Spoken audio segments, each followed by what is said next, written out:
Hello, and welcome to the channel where today we are at Eclair TV with a bunch of people, and we have Billy and Cynthia and Chuck. Chuck? Yes. Ça va? Très bien. Et vous? Ça va. On va commencer par Billy, c'est que je connais moins ça, mais en même temps on a quelques petites choses en commun. Est-ce que tu peux nous parler vite de toi?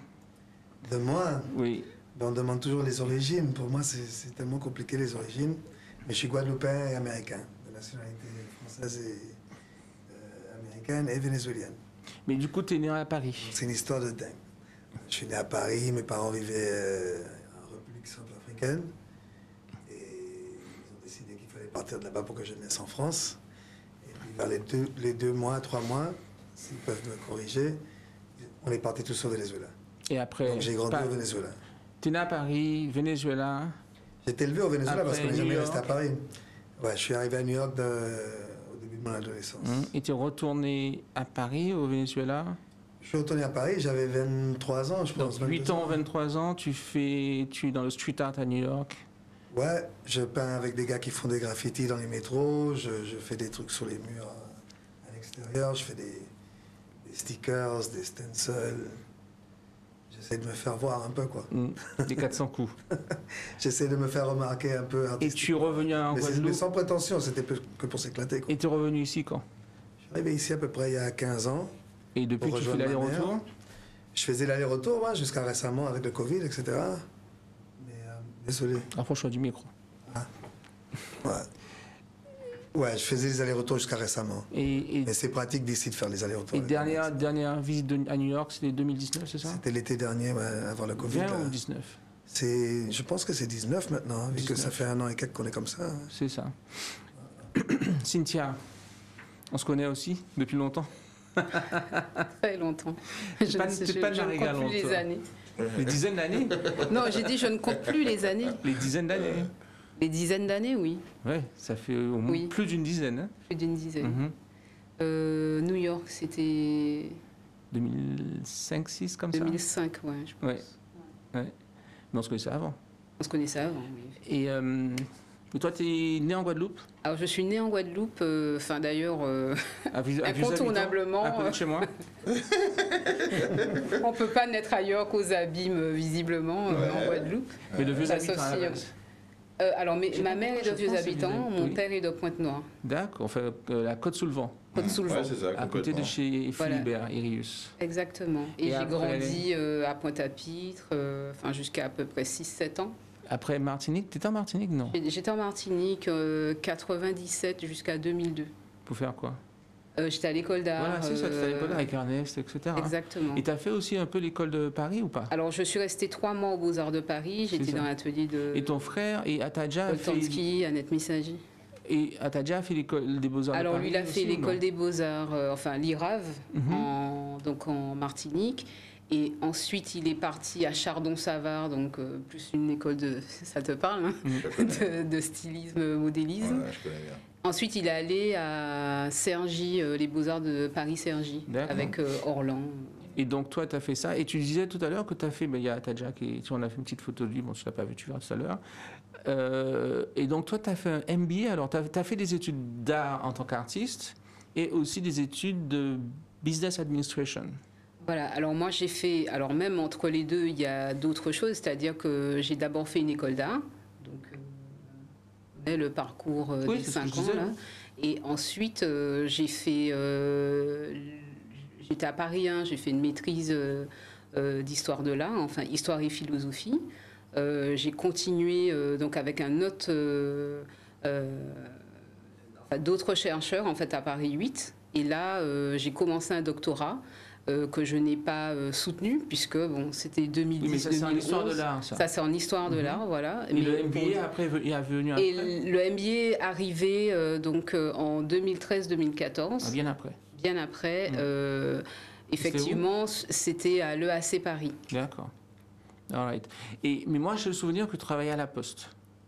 Ah, bah ça, c'est encore une histoire, parce que justement, quand je C'était faisais... avant, après ou entre les deux? C'était entre les deux. D'accord. Parce que en tant qu'étudiante justement à Paris 1, il fallait trouver aussi des espaces. Et ce qui est étonnant, c'est que j'ai d'abord été prof d'art plastique dans une école juive en fait dans le 91 et l'école Cohen Tenouji pendant 2 ans.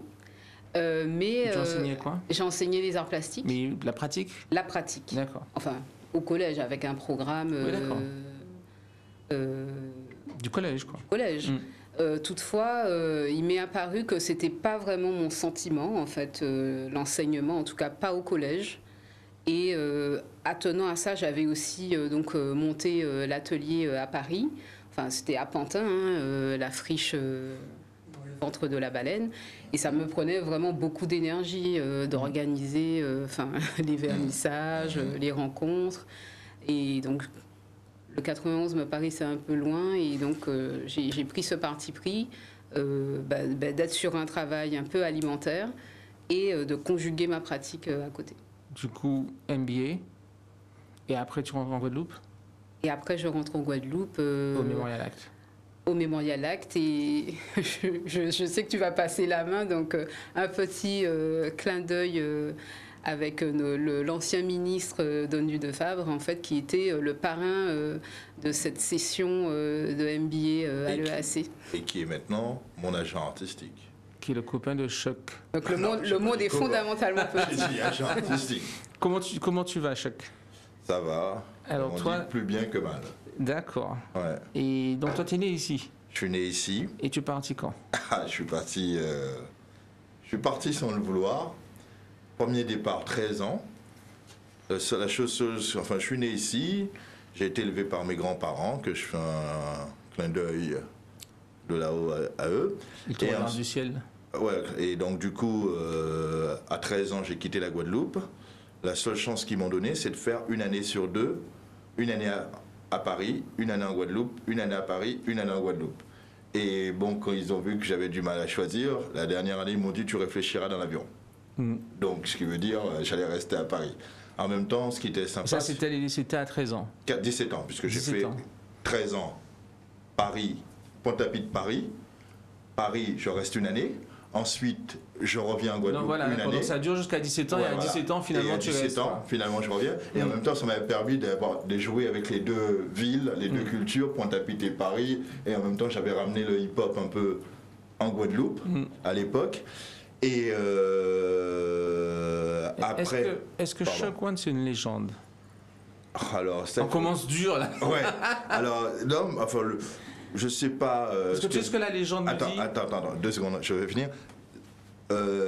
Moi, j'estime que je n'ai pas à m'appeler moi légende. J'ai fait ce que j'avais à faire dans le graffiti européen et qui a été vu dans le monde entier. Avant d'arriver jusque-là, la légende dit Oui. que Frankie Bourguignon,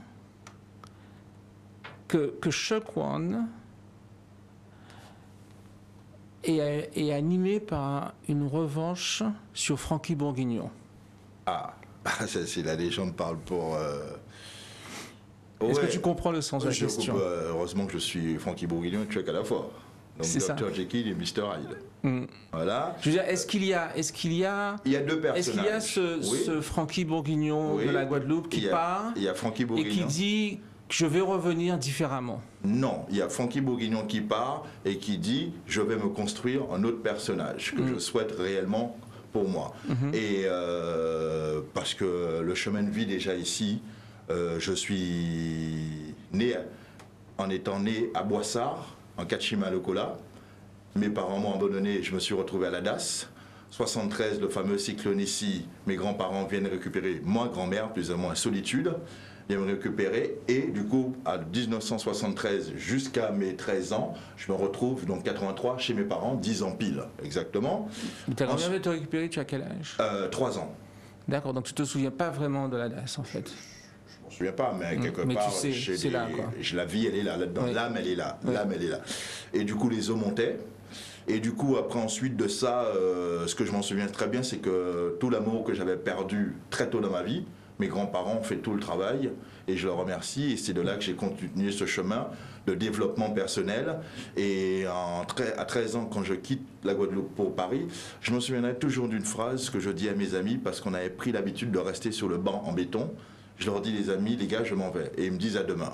Je leur dis, bon, bah, si tu me dis à demain, bon, bah, à demain alors. Moi, je ne veux pas changer ta vie. Et du coup, à partir de là, j'arrive à Paris, je rencontre. Ce qui m'a fait marrer et en même temps très content, c'est que j'arrive à Paris à 9h30 du matin, le 7 juin 1983. Et à 14h, je me retrouve déjà au Bataclan, la salle du colonel Fabien, avec Sydney et toute la bande. Mais à Sydney de hip-hop. Voilà. Ouais. Et tous les mais avant d'arriver à Paris, oui. en Guadeloupe, Oui. est-ce que, parce que moi j'étais élevé par ma grand-mère aussi, Ouais. est-ce que, et toi ta grand-mère était assez présente dans ta vie aussi? Très présente. Toi, pas vraiment. Pas du tout. D'ailleurs, Est-ce que, parce que des fois quand on dit ça, on a le sentiment, pas vraiment d'une injustice, mais en fait de quelque chose un peu différent, pas malheureux, mais différent dans un sens pas forcément positif. Oui, je comprends. Mais en même temps, moi je me souviens Une certaine que nourriture aussi pour plus tard. c'est pas seulement ça, c'était tellement commun Ouais. que finalement c'était peut-être pas si mal vécu que ça. Je veux dire, on n'avait pas Mais peut-être pas un sentiment aussi fort d'être rejeté parce que on connaissait toujours quelqu'un d'autre qui vivait chez Oui, sa ça, je grand-mère comprends. en bas du monde. ou Mais à il y a côté, beaucoup de etc. gens qui ont grandi chez leurs grands-parents parce que leurs parents, si tu veux, on va laisser de côté 2 minutes ceux qui ont été rejetés, mais on va dire les parents, quelque part, c'était la forme de garderie, on pourrait dire, typique, puisque les parents travaillaient. Après, il y a ceux comme moi qui ont eu ce parcours et qui l'assument, mais que quand je vois le parcours que j'ai... Tu regrettes pas, quoi. Ah ben non, puisque... Cynthia. Voilà. Ben, en fait, justement, je suis dans l'entre-deux parce qu'il y a une période qui est un peu floue. Parce que mes parents aussi ont ouvert un commerce justement à Louis Mathieu, en fait. À Pointe-à-Pitre. À Pointe-à-Pitre. C'était une boucherie. Et pour la mise en place, en fait, je suis restée 1 année chez ma grand-mère à Vieux-Habitants, entre 2 et 3 ans avant C'était la ponctuel, disons. C'était ponctuel. Mais pourquoi elle est tellement présente alors? Tellement présente parce que justement, la vie a voulu On a une photo de ta grand-mère, je ne sais pas si on va peut-être la montrer. La vie a voulu que à 6 ans, 7 ans, on est retourné vivre justement juste à côté de ma grand-mère.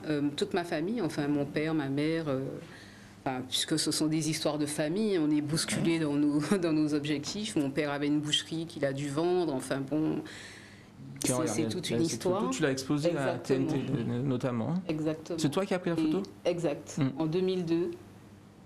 À l'époque, je photographiais avec un 36 mm. Ouais, c'était un Nikon. Un F10. F12. F12, voilà, excuse-moi, j'avais un F10. Ça, c'est l'expo à TNT, à la galerie, Exactement. à Bastia. Donc, elle a été un pilier, puisque elle était aussi une image incontournable dans notre histoire, puisque quand mes parents ont perdu la boucherie et qu'on a dû se replier socialement, en fait, c'est chez elle qu'on s'est déployé finalement. Et elle a été ce liant. Et mes premières photographies sont d'elle. Et puis il y a quelque chose d'assez magnifique dans l'atmosphère de son univers, de sa maison, des choses qu'on retrouve plus. Que tu as gardé. Et que j'ai gardé, oui, parce que notamment. Oui, par exemple cette cuisine externalisée en feuilles de tôle à l'extérieur de la maison, même quand elle avait bâti en dur, garder ce petit espace traditionnel même. Voilà. Choc, est-ce que toi tu as pu mettre, est-ce que tes grands-parents ont pu être présents dans tes œuvres? Est-ce que tu as eu le temps?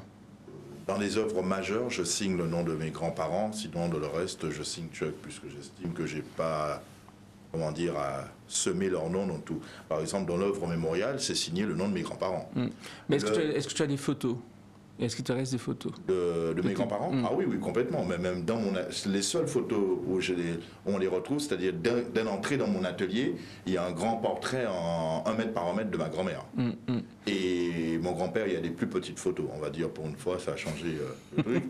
Et à Venise, à la Biennale, j'ai signé l'œuvre en noir et blanc du nom de Gontran et Solitude.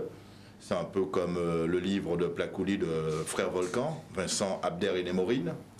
L'histoire, enfin pour les gens qui connaissent le livre. Et ce livre m'a beaucoup marqué parce que ça m'avait aidé dans cette démarche à signer les œuvres majeures. Donc le Mémorial Acte est signé du nom de mes grands-parents. Venise est signé du nom de mes grands-parents. Et la dernière œuvre que j'ai faite pour François Pinault est signée de mes grands-parents. Et donc tu arrives à Paris, hip-hop, street art. Graffiti.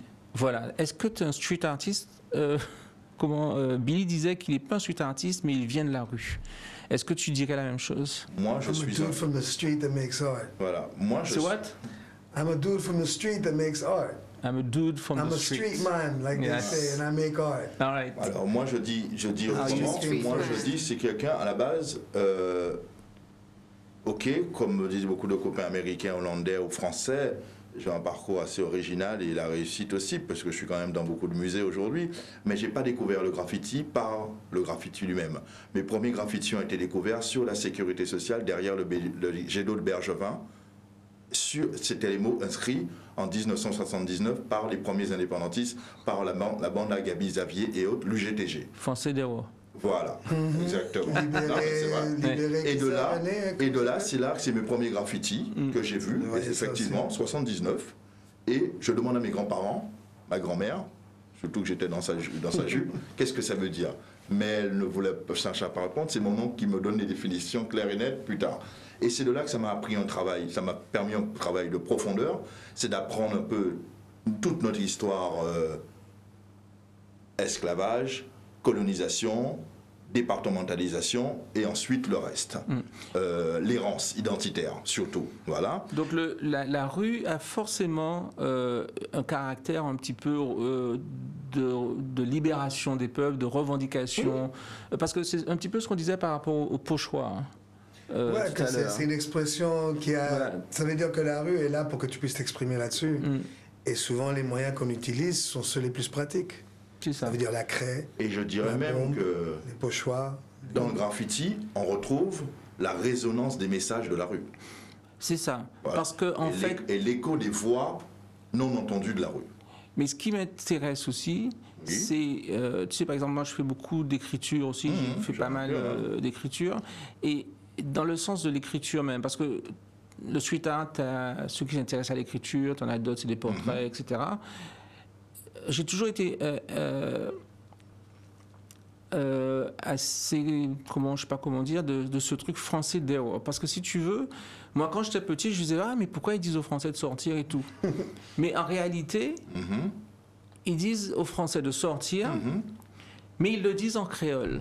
Oui, bah, Donc ça ne s'adresse pas aux Français, puisqu'ils ne parlent pas créole. Si, parce que pourquoi ça ne s'adresse pas? Si, ça s'adresse aux Français, parce que quand l'impérialiste est Mais arrivé... si le Français ne lit pas le créole, donc il ne peut pas comprendre ce qui est écrit sur le mur. Le Français il comprend le créole. Tu penses que le Français, quand il regarde marqué, Le Français comprend le ce qui est marqué, créole. Oui, moi je pense qu'il C'est comprend. surtout, Oui, ça va quand même. c'est la langue de la revendication. Exactement. Surtout. C'est ça, c'est ce que je veux dire. Oui, mais je pense qu'il comprend aussi que la démarche est déjà qu'on ne te parle pas.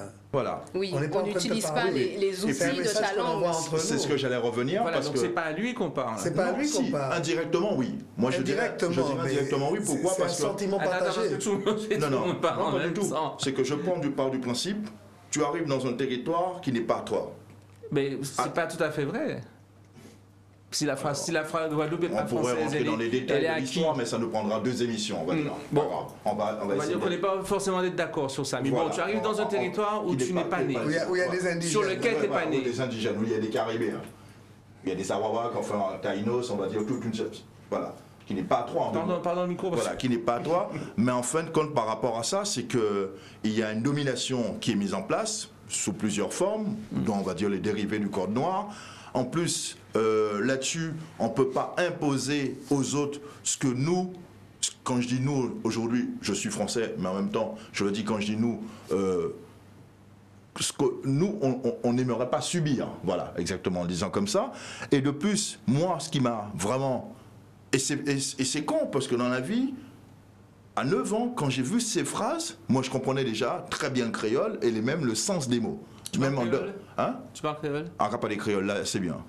Et donc, du coup, là, ils m'ont dit, moi, à maman, moi, à grand-mère, moi, qui bitin, ce que ça veut dire? Et dis-moi, on ne peut pas dire ça, puisque c'est bitin un nègre qui est un peu révolté. On a dit, mais pourquoi il est révolté? Si il est révolté, ni bien en histoire, ni bien en bagaille pour que bitin il est révolté. Non, mais à pas sans te dire, sans dire, c'est que là, marqué français dehors. Oui. Non, mais écoutez, ça veut dire, c'est Oui. que. En tant que ça veut dire. Non, mais pour moi, ça veut dire, c'est-à-dire que. Il y a dit, nous, ces Guadeloupéens là, qu'à pour dire ces Français là. Oui. Mais à part ça, il y a dit ces Français là. Parce que. Attends, parce que là, il faut que là reste en langue, ça a créé en langue de refuge.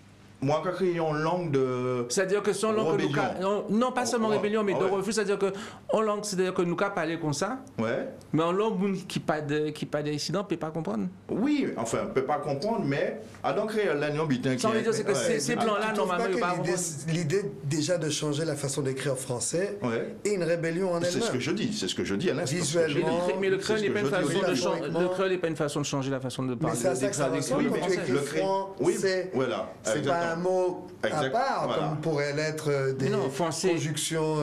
Oui, mais t'as vu comment ils écrivaient français? Oui, non, mais parce qu'il y a cette conjugation. Après, le mot français, dans ce créole-là, t'as remarqué, toi, qu'il y a le français et les gens sont des. Chacun son tour. Oui. Cynthia. Voilà. Non, pour lui expliquer que finalement, ce français, c'est parce qu'il y a aussi toutes ces langues qui se rencontrent. Oui, ça m'a l'air évident, mais si on pouvait trouver un mot, par exemple, le mot français, évidemment, c'est il faudrait renéologiser toute la langue créole. Le créole a du français dedans, on a tous compris. Le patois a du anglais, etc. Mais visuellement, pour moi, d'après moi, comme moi je les voyais aussi, pour le français qui le voit, c'est déjà, on se fout de la gueule de ta langue. Non, je pense pas. Le créole, en effet, est une langue qui a été évoluée de différentes langues, mais quand tu vois français dehors, c'est comme si j'aurais pu écrire. Attends. La personne aurait pu écrire en français s'il voulait, parce que tu sais très bien qu'il peut. Oui, naturellement. Alors s'il le fait pas, c'est comme s'il faisait exprès. Non, mais je ne pense pas que. Je pense que. Alors pas exprès. Attends. Ben justement, non, mais il y a une marque identitaire aussi dans l'utilisation de sa langue. Non, mais le français, quand un Français qui vient de France, qui ne connaît pas du tout le créole, voit FWASE accent aigu. Ça fait Tintin style. Non, il ne comprend pas que c'est français. C'est juste, c'est un autre mot. T'as pas vu que les Noirs parlent comme ça dans Tintin? Oui. Ils enlèvent les airs, ils en non, mais c'est autre chose. Mais ce que je veux dire, le gars, il voit ça sur le mur. C'est un autre mot que FRANCCDIS. Mais non, sans rentrer dans une connotation nationaliste ou raciste ou quoi que ce soit. Est-ce que tu es raciste? Regarde ma couleur, je dois l'être naturellement. Je sais pas. Hein. Voilà. C'est-à-dire, quand je suis trop blanc, j'essaie d'être bronzé. Voilà, c'est pour ça que je réponds à ça. T'as pas répondu, mais ça fait partie de la sortie dont on a parlé. Je lui avais dit, à toute question, il y a une réponse, et à toute réponse, il y a une sortie. Voilà. On est dedans. Pendant qu'on est sur les revendications identitaires, je voulais parler quand même, parce que ce que je trouve intéressant, c'est qu'entre nous, il y a pas mal de choses de commun. Par exemple, toi et moi, on a tous les deux une œuvre dans la collection permanente du Memorial Act. Cynthia, on a exposé à OMA, l'exposition qui était à l'Orangerie.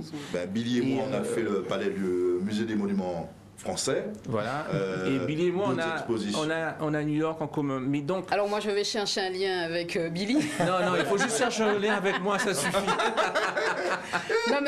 non, mais pour y revenir, c'est vrai qu'en 2011, dans ce catalogue de OMA, il y a une série photographique aussi, justement, Where Do You Come From? Et c'est étonnant parce qu'il disait en se présentant, mais je sais qu'on va m'interroger sur le prisme d'où je viens.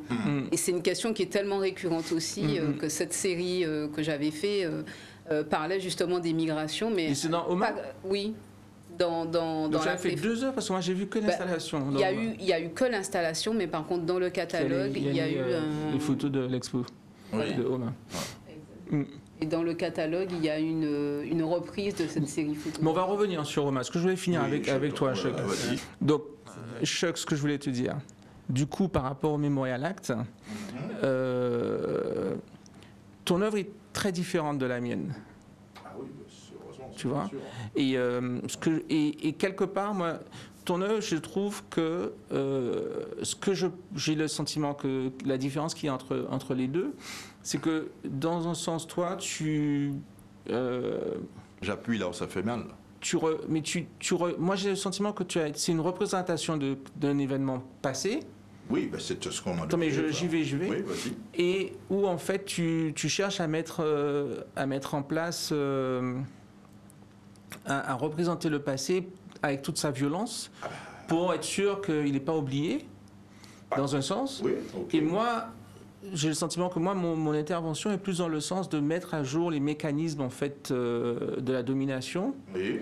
Et de regarder un petit peu les séquelles, c'est-à-dire ce qui s'est passé et comment ça fonctionne et comment ça agit aujourd'hui. Ouais. Est-ce que ça te dit quelque chose? Ça me dit quelque chose, mais je répondrai en complément à ça, puisqu'on va dire tout discours est intéressant. Tiens, on voit ton œuvre, Oui. là.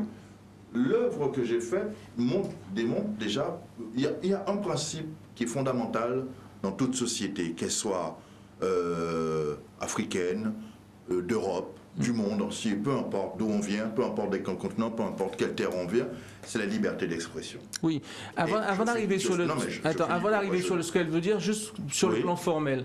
En fait, ce que tu as fait un mur qui va assez grand, qui fait quoi, au moins 7 mètres? Non, 4 mètres par 8, avec un mètre de profondeur par rapport à Parce que tu as des choses aussi au sol. Oui, au sol, le constat. Et donc, tu as une carte un peu de la Guadeloupe avec des couleurs très fortes. Non, il y a une carte. À la base, l'œuvre est composée d'une carte de la Guadeloupe de l'époque que j'ai trouvée.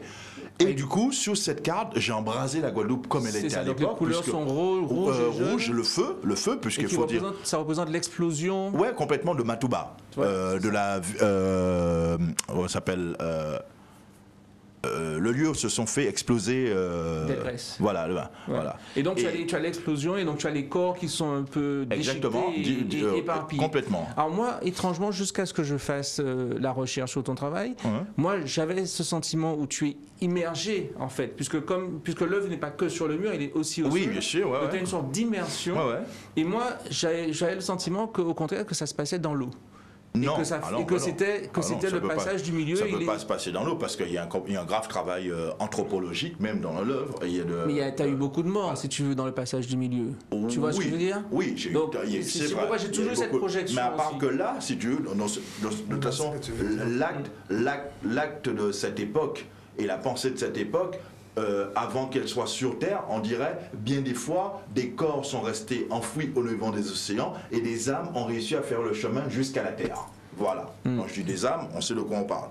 Après, personnellement, en me demandant ce travail, Simon Ndjami me dit, j'ai fait appel à toi parce que je voulais pas quelqu'un qui soit victimaire, mais je voulais quelqu'un qui ait une certaine un persona, mais qui connaît l'histoire aussi, mais qui puisse représenter plastiquement, mais avec un travail de la rue, dont ton parcours de graffiti et autres. Et c'est vrai que moi, quand on m'a parlé j'ai lu cette période de l'histoire, relu, et c'est un dimanche après-midi comme ça, j'ai pris le mur comme exemple, parce que je me suis dit, c'est marrant, je viens du mur, machin, comment je vais travailler sur le mur? Comment je vais travailler sur le mur? Et c'est à partir de là, je me suis dit, tiens, commençons à prendre les corps comme ils étaient, et au fur et à mesure, je vais les déchiqueter, les décomposer. Voilà, puisque en même temps, parce que toute cette période de poursuite, puisque c'est vraiment une poursuite entre les insurgés et l'armée de Napoléon. Voilà. Et donc, du coup, j'ai voulu que cette représentation soit aussi forte, aussi dense, et en même temps, cette carte de la Guadeloupe de octobre 1800 à mai 1802, donc je raconte cette fameuse bataille où des gens, je dis bien des personnes humaines, se battaient pour leurs droits humains, pour la liberté d'expression, et je fais quand même un petit passage, une petite dédicace à mon grand ami Lilian Thuram, parce qu'on a beaucoup débattu là-dessus, parce que à chaque fois qu'il passe devant cette œuvre, qu'est-ce qu'il me dit? La liberté d'expression dans ton œuvre est très forte, et je lui remercie encore à Lilian. Mais ce qui était important... Je vois pas bien la liberté d'expression. La liberté d'expression... Dans un sens, qu'est-ce que... Mais ces gens-là se sont battus pour leur liberté. La liberté d'expression, l'expression peut être multiple. Oui. Mais qu'est-ce que tu veux qu'elle dise au-delà d'être un témoignage de ce qui s'est passé à un moment? C'est un témoignage. Je veux dire, qu'est-ce qu'on doit retenir? Non, c'est-à-dire que qu'est-ce que tu aimerais que quelqu'un vienne, un enfant, un adulte, un vieillard, il voit cette explosion, cette force que tu représentes avec les corps déchirés, que tu ramènes, que tu mets en pièces comme un Lego au sol. Quand il rentre chez lui, Oui. qu'est-ce qu'il doit... Alors, ce qu'il doit retenir, c'est que la civilisation dont on a parlé de la barbarie, ils sont complètement dans l'erreur. La civilisation dont on appelle les barbares, les sauvages, les autres, C'est-à-dire que suffit, c'est que revisiter l'histoire en 2 mots. les barbares, ce sont ceux qui nous montrent, qui nous Moi, traitent de barbares. je n'ai rien à dire, c'est l'histoire qui dit. Moi, personnellement, je ne dis rien. Moi, je ne fais que reproduire une partie de l'histoire, une période, un détail, une bataille, et qui ont eu bien d'autres batailles dans le monde entre 1400 et 1848 pour que les gens puissent être libres, la liberté d'expression, et être considérés dignement comme des humains. Voilà. Cynthia. Et tout à l'heure, il parlait de l'écho des voix non entendues de la rue. Et moi, là où je le rejoins, c'est, enfin, quelles que soient les pratiques, je ne pense pas que justement une œuvre est littérale au point où on attend qu'il y ait une lecture précise de la part du regardeur. On évoquait Duchamp, Oui, incontournablement. Il a marqué l'histoire de l'art, mais ce regardeur ou le visiteur, enfin dans le cadre, dans le cadre d'un espace d'exposition, avec quoi il part et qu'est-ce qui l'impacte. Bien sûr, on connaît le premier sentiment vis-à-vis d'une œuvre, enfin ce que je vois. J'aime pas, répulsion, attirance, mais au-delà de tout ça, il y a ce que l'œuvre dit. Et dans tout ce que j'ai entendu, j'ai un groupe, je les salue s'ils me voient, avec lequel je travaille, un groupe de recherche, et on a beaucoup travaillé sur les récits manquants. Oui, voilà. Et il me semble qu'aujourd'hui, c'est quelque chose qui est fondamental dans la réécriture de l'histoire, comment on s'approprie le monde, et que finalement, les territoires, les périphéries ne sont pas celles qu'on pensait, puisque finalement sont aussi des centres. Et je crois que tu l'évoquais aussi tout à l'heure en disant pourquoi Paris, Paris. Mais je crois que c'est à nous aussi, à travers les histoires que nous écrivons dans nos œuvres ou quels que soient les champs disciplinaires, de réinjecter du sens et de réinjecter du lieu. Et de réapproprier notre histoire. Voilà, aussi. parce que nous sommes des géographies à part entière et nous existons de fait en tant que centre. Et cette notion justement de mécanismes de domination que tu as évoqués, ils sont partout. Ils sont là où on les attend pas. Je sais qu'il y a des mots injurieux comme le patriarcat qui font révulser, mais ça aussi, ce sont... Non, mais... Nostalgique. Oui, enfin, dans l'absolu.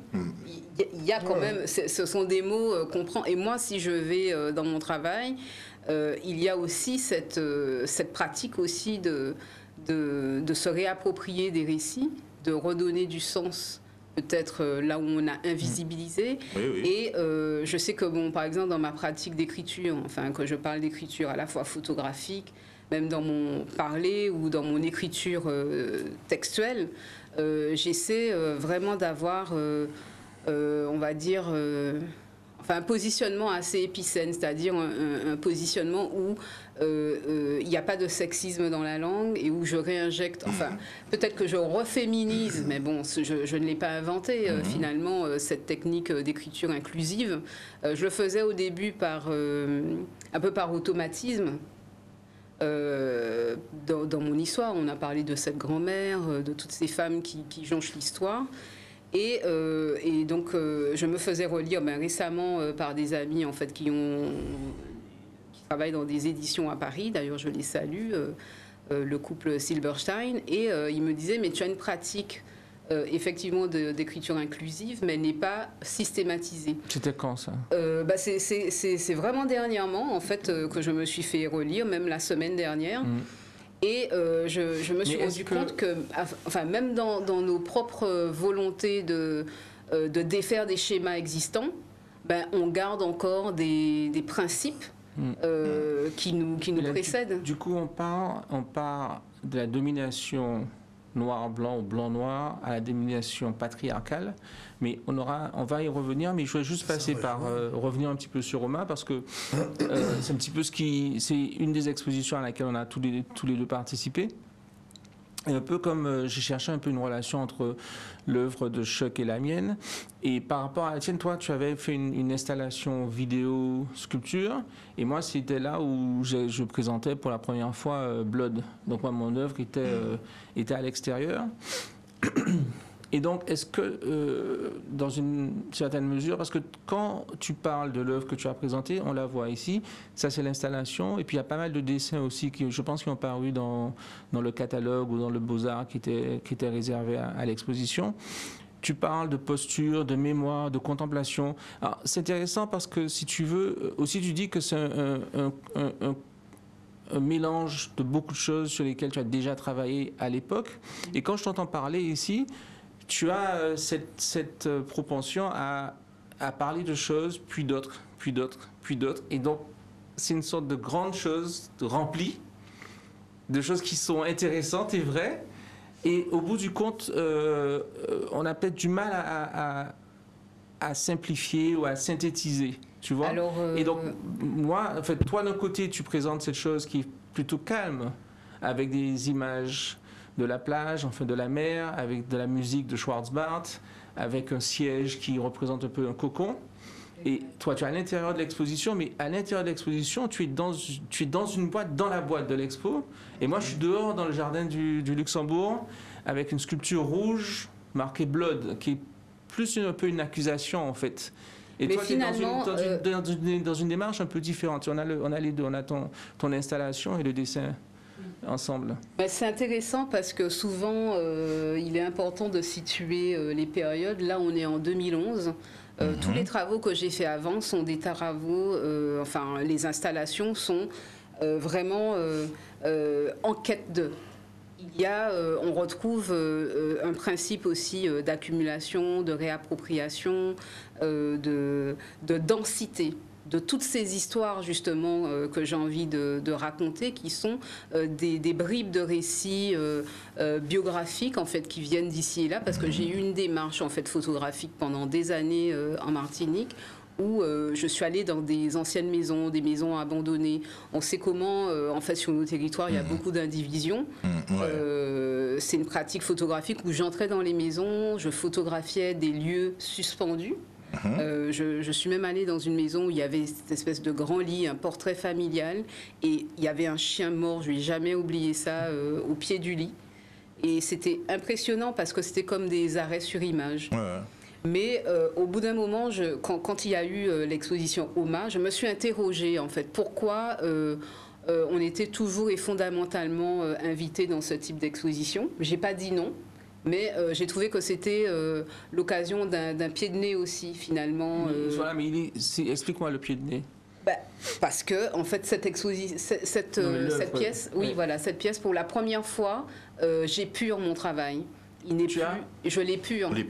Il n'est plus dans l'entrelacement du sens, parce qu'il y avait un effet, enfin je vais dire rapidement, poupée russe en fait dans mon travail, avec des histoires qui viennent se griffer à des histoires, etc. Et donc là, tu as eu le sentiment que finalement tu vas pouvoir faire quelque chose, peut-être avec moins de pudeur dont tu as fait preuve avant, quoi. C'était pas la question de la pudeur, mais la question du discours. Parce que OMA, c'était 2011, c'était l'année de l'outre-mer en France. Oui, les 150 ans. Et la notion d'outre-mer. C'était l'année de l'outre-mer, c'était pas le 150 Ouais, c'était l'année de l'outre-mer. Et moi, je me suis interrogée justement sur la notion d'être ultramarin, d'être au-delà des mers, d'être enfin encore une fois dans cette périphérie. Et la réponse, en fait, c'était qu'est-ce qui nous renvoie à l'au-delà de mer? On est au-delà de l'Atlantique. C'est cette rive, c'est cet horizon. Et donc, c'est pour ça qu'on a un plan plus ou moins fixe sur l'horizon, cet horizon qui représente l'ailleurs. Et aussi, la vidéo est scandée de refrains, qui sont les vagues qui s'éclaboussent sur le rivage. Et ce siège suspendu, justement, translucide, qui est un peu un cocon, où on semble regarder le calme, on semble regarder un horizon infini et poétique, avec justement ce titre, en fait, qui était d'ailleurs inédit, créé pour la pièce de Jacques Schwarzbart, sur le silence. on pense qu'on est dans l'admiration, on pense qu'on est dans la contemplation, mais c'était une espèce de renversement. De renversement. Est-ce que, parce que là, tu fais pas mal de croquis, tu es invité à cette exposition, un peu comme moi, hein, parce que pareil, ça prend des mois, on se dit on va te mettre là, tu rencontres les producteurs, tu rencontres la commission d'exposition, ça va, on t'envoie un projet, tu réfléchis, puis tu as la production aussi, parce qu'il faut construire cette boîte, il faut faire la vidéo, tout ça. Et donc tu fais ces dessins, tu réfléchis, et puis quand tu arrives à l'expo, la boîte est construite, la vidéo est là, le siège est accroché comme tu as voulu, au centimètre près, et tu découvres l'œuvre que tu as pensée. C'est différent de faire un tableau où tu es en train de peindre et à chaque pinceau, tu découvres, tu recules, tu refais, et tu l'as fait vraiment là, tu la penses, tu la dessines et tu la rencontres. Comment ça se passe pour cette œuvre-là en particulier ou peut-être pour d'autres œuvres? Je vais parler de façon transversale. C'est sûr que, par exemple, quand on est dans le cadre de l'attitude, en fait, sous le commissariat de Régine Cusin, en fait, j'ai à la mairie de Paris, je fais cette installation d'une forme de case. Justement où on rentre, on est dans impénétrable. C'est moi qui à chaque instant je monte chaque élément, chaque espace que le regardeur, le spectateur va pouvoir interférer avec tous ces carnets de croquis justement qu'on retrouve à l'intérieur de l'œuvre. Non mais là tu étais plus partie prenante dans la fabrication. Oui justement c'est pour montrer l'opposition. Mais voilà, au moment où tu découvres en fait l'œuvre. Mais je découvre l'œuvre, mais elle est pour moi, il n'y a pas de différence, enfin, le fait qu'il y ait ma facture ou pas de travail de cette main. Est-ce que tu te dis, c'est bien, je pensais que ça serait plus fort, je pensais que ça serait moins fort. Non, je pense que c'était... Est-ce qu'elle t'apprend encore plus sur toi? Non, en fait, cette pièce, quand je l'ai vue, j'ai trouvé qu'elle était très proche de ce que j'avais imaginé. Est-ce que tu l'as sentie tienne? Absolument, puisque c'est un dessin que j'avais pensé en amont. Et en tout cas, le montage de cette pièce correspondait exactement à ce que j'attendais. Est-ce que tu te rappelles de l'expo? Oui. Et moi, j'ai eu ce sentiment pour cette expo qu'il y a eu énormément de pudeur de la part des artistes. C'était une exposition à l'invitation de la Fondation Clément, et donc de GBH, et à l'occasion de l'année de l'Outre-mer.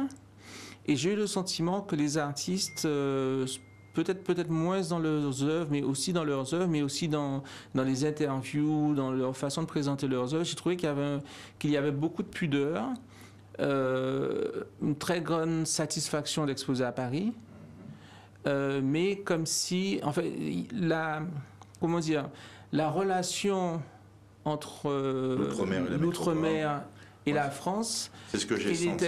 N'était pas montrée, en tout cas de façon frontale. Comme elle devait être. Voilà, exactement. Comme s'il y avait une sorte dans une réalité frontale. C'est ça. Voilà. Parce que moi, je suis venu... Donc tu as vu l'expo? Bien sûr. Oui, j'y étais puisque je suis venu soutenir.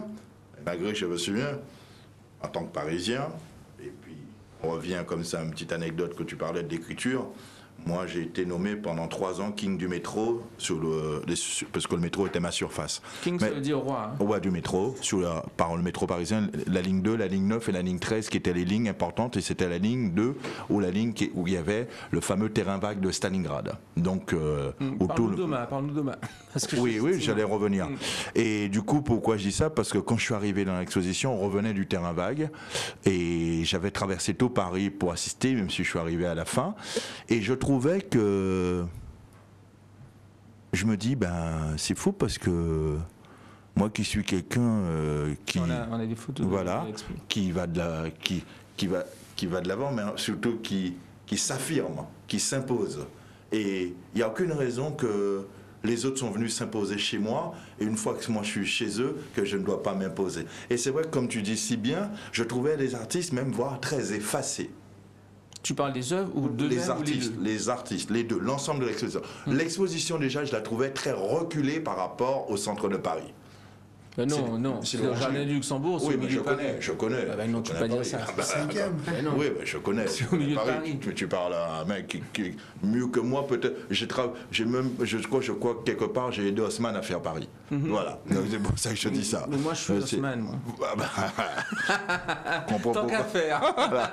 Donc, du coup, le fameux baron, Napoléon III, pour ceux qui ne connaîtraient pas l'histoire. Mais ce que j'ai trouvé, franchement, en arrivant à l'exposition, c'est que je trouvais ce grand passage noir, sombre.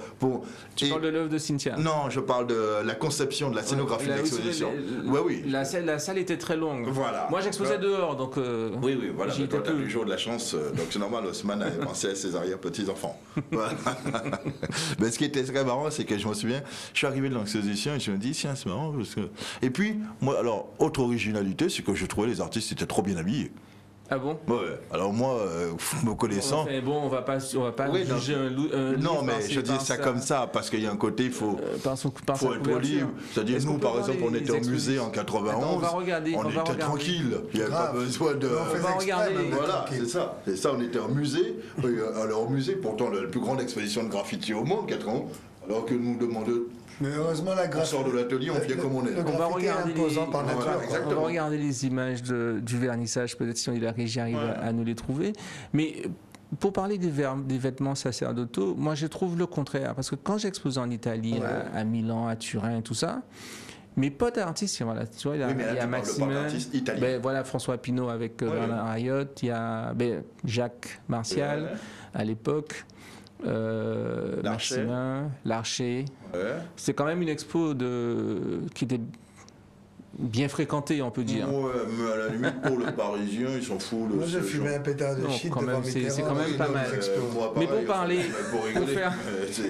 La sécurité l'a fait traverser la salle pour qu'il ne soit pas dans ma fumée. Alors, pour dire, ce genre de photos, on va dire protocolaires, moi, ça me gave, personnellement. Et à la limite, en ayant une culture et un discours et une intelligence pour parler à ces gens-là, d'ailleurs, la preuve, si je devais te faire voir les photos, il n'y en a aucun que je ne connais pas là, à qui j'ai pas serré la main, et voir lui demander de venir me serrer la main au lieu de moi que ce soit moi qui me déplace. Mais c'est pas ça le but du jeu. Mais tu viens de dire que ça te gave, faut savoir. Ouais, non, mais en même temps, tu leur serres la main. Mais en même temps, on est encore en donc tu avances, tu recules, tu avances. Non, j'avance, je recule, je fais comme eux, ils font dans la politique.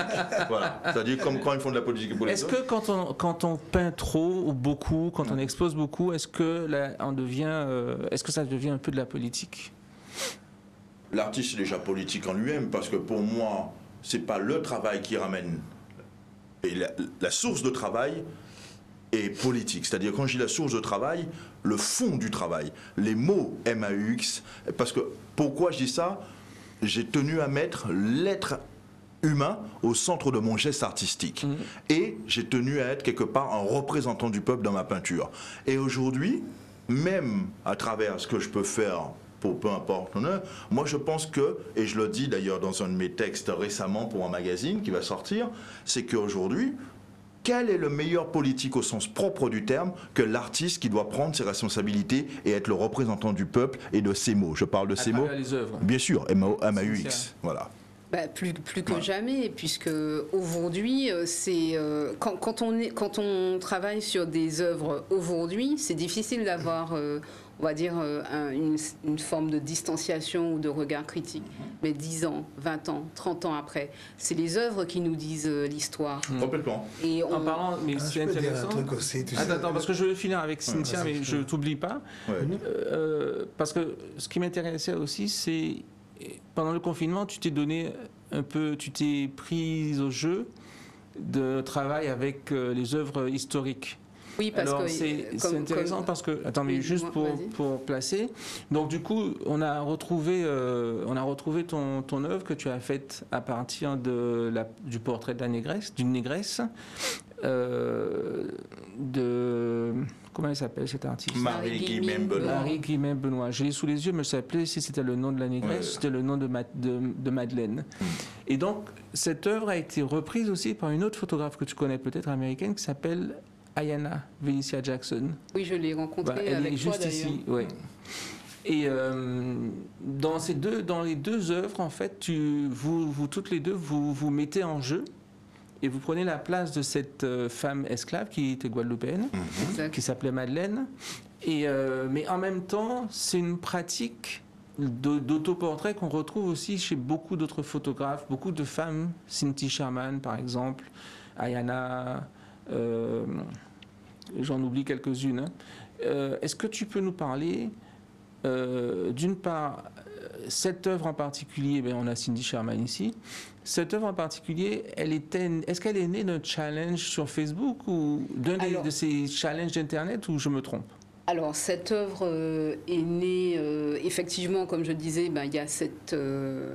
déjà, moi, en tant qu'individu, je fais partie... Non, je parle du challenge. Est-ce qu'il y a un challenge sur Facebook où Oui, il y a un challenge, mais j'explique comment on arrive... c'est Getty Images et la RMN qui a lancé, en fait, on est en confinement, on ne peut pas aller dans les donc musées, cette œuvre s'inclut dans ce challenge. Pas cette œuvre-là en particulier. D'ailleurs, on retrouve plus... la laitière, on retrouve... Non, cette œuvre de toi, ce que tu fais, tu le fais dans le cadre de ce challenge à la RNM. Mais moi, je le fais dans le cadre de ce challenge, mais j'essaie d'expliquer comment on en arrive à elle en particulier. Parce que dans le challenge, en fait, on est surtout sur les musées, effectivement, français. Et sur une invisibilisation aussi des corps noirs. En même temps, on sait qu'il y a eu l'exposition Le Modèle Noir, qui ne s'intéresse pas, on va dire, au noir en tant que genre humain, mais les modèles dans l'histoire fin 18e. Donc toi, tu veux, à travers ton art et à travers ce challenge, participer à détruire cette invisibilisation. Voilà, effectivement, oui, déconstruire en tout cas les regards sur ces corps noirs, mais aussi sur l'invisibilisation et plus encore l'invisibilisation des femmes, puisque on voit bien que... Naturellement. Est-ce que cet autoportrait, cette façon de se prendre en portrait est devenue une sorte de genre, comme la nature morte, c'est-à-dire que, est-ce qu'aujourd'hui on a cette espèce de distance où on peut très bien travailler dans l'autoportrait sans nécessairement qu'on vienne nous ressasser Cindy Sherman, etc. Alors moi, je pars du principe que finalement, il existe plusieurs genres dans l'absolu, et ce qui vient faire un sens, c'est quel propos est tenu, et surtout, c'est pas juste de l'autoportrait pour l'autoportrait, mais qu'est-ce qu'on met en perspective et qu'est-ce qu'on met en discours. Et sur cette question de la visibilisation des femmes dans l'histoire, on le voit en fait que jusque pratiquement dans les années 60, c'est difficile de sortir des grands noms de femmes dans l'histoire. Après, on a eu les guérilla girls à New York, etc., etc. Mais même une Louise Bourgeois en France, c'est des reconnaissances hyper tardives. C'est ça. Billy, je t'ai coupé la parole. Je voulais dire que faire de l'art est déjà un acte politique dans une société de consommatrice, de consommation, où on essaie d'un peu, je sais pas comment te dire ça, l'individu est presque l'ennemi de ce système, ça veut dire, et l'artiste, il n'y a rien de plus individualiste que l'artiste. Donc le fait de se dire, bon, moi je vais créer des trucs, avec mes capacités intellectuelles ou matérielles, qui n'ont absolument aucune utilité autre que de communiquer des choses incommunicables à qui veut le voir. C'est une révolution en elle-même de se dire je vais faire l'art plutôt que de faire de l'argent, ou plutôt de faire fonctionner le système comme il s'attend que tu le fasses fonctionner. Après, évidemment, l'art va faire partie du système inévitablement parce que le système a besoin d'absorber tout ce qu'il y a. Quoi que ce soit que tu fasses, ils vont t'absorber. Et être noir aussi, c'est politique. Tu peux pas être noir ou métis ou mexicain et ne pas avoir une vocation politique. Ou thaïlandais. Il n'y a que le blanc qui n'a absolument aucune revendication. Je ne vais pas dire toutes les blancs, mais le blanc qui n'a pas de revendication sociale, économique, parce qu'il y a évidemment la classe ouvrière, il y a évidemment les Irlandais du Nord, il y a tout type de blanc. Mais en général, le blanc qui est simplement blanc et qui a une vie assez stable et qui s'attend du système de l'accueillir avec un grand sourire, n'a pas ce besoin ni politique ni d'examination sociale, parce qu'il est à l'aise. Tu parles dans l'art ou tu veux dire en général? Je pense que l'art vient d'un certain malaise en général. Et est-ce qu'on ne peut pas reprocher le contraire? Parce qu'au bout du compte, quand tu regardes, qui détient les moyens d'exposition? C'est pas les Noirs tellement. Donc quand tu regardes les artistes noirs qui ont le plus de succès, ce sont des artistes noirs qui parlent pratiquement uniquement de leurs conditions noires. Ouais, les blancs, ça. Voilà. Est-ce que quelque part... non, mais est-ce que quelque part... il n'y a pas aussi une sorte de systématisme, c'est-à-dire que est-ce qu'on n'est pas, en tant qu'artiste noir ou caribéen ou dans notre cas guadeloupéen issu de l'esclavage, est-ce qu'on n'est pas presque obligé de parler de l'esclavage pour exister sur la scène Tu sais très bien que moi je sors du graffiti où la plupart des gars ne parlent pas de ce genre de choses. Il faut pas qu'une chose devienne... non, je suis tout à fait d'accord avec toi, et c'est toujours comme ça que ça marche. Ça veut dire, on a créé le hip-hop. Hein, moi, je dessinais sous mes propres blousons quand j'avais 12-13 ans. Maintenant, j'ai un pote qui se fait payer pour le faire pour Versace. Avant, j'avais l'air d'un clochard. Maintenant, c'est la mode. Donc la revendication est devenue un fonds de commerce. Banalisé, et donc, tout finit par être caricaturisé. Ou devenir un fonds de commerce. Oui. Comme dirait le Joker qui dit il faut mourir jeune ou vivre assez longtemps pour se voir devenir le vilain. Voilà, exactement. Pas mal.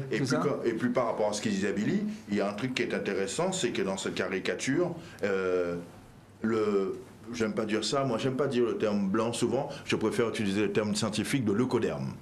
Voilà. Pourquoi je dis ça? C'est un humoriste qui a beaucoup parlé de ça, le leucoderme, non? Le leucoderme, c'est un terme scientifique pour désigner le blanc. Hein. Donc c'est quand même ça. Voilà, mais c'est à la limite. C'est celui qui n'a pas de couleur. Il y a très peu de gens qui n'ont pas de couleur. D'accord. Cite-moi quelqu'un qui est invisible. Mais je ne sais pas, le leucoderme. Oui, mais enfin, scientifiquement... C'est un terme scientifique. Voilà, exactement. C'est ça. Qui n'a pas de couleur, qui a peu de couleur. Non, je dirais, c'est plutôt pour utiliser le blanc. Mais allons directement à ce qu'il disait là. C'est que, par exemple, celui qui n'a pas de soucis... Alors, je dirais même encore plus, celui qui aime voir l'autre revendiquer, retracer certaines histoires dont il se tenait fier, il y a une forme de mea culpa, de rédemption. Il le dit pas. Tu penses qu'il achète non, il ne fait pas du masochisme. Comment voilà, on dit ça? masochisme. Et c'est pour ça que je dis bien une forme. Non, il achète pas un chat. C'est comme si quelqu'un qui a envie que tu lui fasses quelque chose, que tu lui dises quelque chose, mais qui a du mal à te le dire. Et comme toi, tu trouves la solution quelque part, tu l'aides doublement, mentalement et physiquement. Donc pourquoi tu... C'est très vrai. Et l'artiste fait ça de toute façon. Exactement. Oui, parce que je parle de nous. Et surtout dans le graffiti. Dans le graffiti, comme il disait au début, après je laisse Billy parler, on n'en parlait pas trop. Mais parce que c'était intrinsèque. Non, même pas du coup. Je n'ai pas à juger les artistes. Il y a certains qui n'avaient pas une connaissance de cette histoire. Il y en a d'autres un peu plus, il y en a d'autres un peu moins. Et aussi, surtout, on était déjà préoccupés par le fait du quotidien, du présent, parce qu'il y a le passé et le futur, mais le présent aussi, dans le présent même. Exactement. On avait Nemo, on avait Nomo, MAUX, déjà. Comment on va vivre? Comment on fait demain? Et c'est un acte immédiat. On n'a plus beaucoup de temps. Je vais revenir à Billy. Parce que moi, je regarde tes œuvres qui sont sur toile. C'est sur toile? Ouais, c'est sur toile. Mais les personnages ici, par exemple, les bœufs, là, la Vierge Marie, eux sont faits de récupération de canettes que tu coupes. Et donc, pourquoi les personnages sont en fer et le reste est peint? Qu'est-ce qui se passe là? Bon, déjà, j'aime bien le contraste des textures, mais en même temps, parfois je fais les choses et après je me les explique à moi-même. Donc maintenant que je te les demande, oui. Ouais, je trouvais que c'est comme si c'est des êtres qui ne sont pas eux-mêmes, ils sont tout. Ils sont faits de beaucoup de choses. C'est ça. Et j'ai l'impression que les images qu'on a là, tu sais, il faut beaucoup de travail. Ils payent des gens pour créer ces canettes, pour les rendre attirantes, pour qu'elles reflètent l'attitude que le produit a envie de vendre. Ça veut dire que les canettes d'énergie ont l'air un peu dangereuses, audacieuses. Les canettes de Ice Tea ou je sais pas quoi sont censées être super bonnes. Les couleurs noires qui sont à distance égale, est-ce que ce sont les barreaux de la prison? Ouais, c'est un peu comme des barreaux, c'est un peu comme des locks. Parce que tu sais, dreadlocks, dread veut dire la peur, quoi. C'est un truc qui vient du fait que les Jamaïcains, dans le temps, quand ils voyaient les Rastas, ils avaient peur de... Donc les locks, c'est des boucles. Et dread, c'est la peur, quoi. Peur de la boucle. What a dread, you know, ça fait peur, ça. C'est quelque chose qui est effrayant. Et, ouais, Après, Donc c'est une sorte, c'est de l'anxiété, c'est la Rastaman- présence de le l'anxiété. Rastaman te dirait que c'est quelque chose de L'appréhension. magnifique. Mm. C'est un espèce Non, de... mais pour toi, ça représente quand même un peu l'anxiété. L'anxiété les deux, d'être les deux, parce qu'il y a une d'être noir. quelque part, mais pour moi, il y a une beauté dans ça, une affirmation justement que c'est beau d'être noir, et il y a aussi cette anxiété, comme tu dis, D'être du Billy- regard de l'autre. D'être Billy Parce que, Judas. tu sais, je pense que nous tous, on est qui on est, et si personne ne nous approprie pas des caractéristiques... Les stigmatisations. Voilà, tu sais, Voilà. parce que quand tu parles d'esclavage et que les gens ne veulent pas en parler, par exemple, des Noirs qui ne veulent pas en parler, vont dire c'est il y a longtemps. Et ok, mais moi quand j'étais gamin à l'école, dès qu'on parlait d'esclavage, tous les Blancs me regardaient. Oui, oui. Je leur ai pas demandé de me regarder, c'est leur histoire aussi à eux. hein. Oui, bien sûr. C'est Ouais. ça. On a l'impression qu'il n'y a que Cynthia- toi. Il a raison parce qu'on a l'impression qu'il n'y a que toi qui avais fait. Et là où il a revenu, c'est très Je intéressant. serais obligé de te réinviter lundi prochain. Non, mais ce qui est Parce rigolo. qu'il faut qu'on y aille. Ouais. Cynthia, le mot de la fin. Non, mais c'est en cela que Le je mot de la disais- fin. Oui, mais... Pas ouvrir un nouveau débat. mais je vais Non, pas mais- ouvrir. non, mais tu vois, donc quand tu dis, Non, mais on est liés. Mais c'est en cela que je dis que l'œuvre n'est pas un drapeau, un porte-drapeau, Voilà. un drapeau identitaire. Et quand je voulais dire que c'est intrinsèque à l'œuvre de porter ce que nous sommes, parce que nous sommes la somme de nos expériences. Exactement. Du coup, c'est les années qui suivront qui diront que l'œuvre a fait histoire. 30 secondes. Moi, je dirais aujourd'hui, c'est que 25.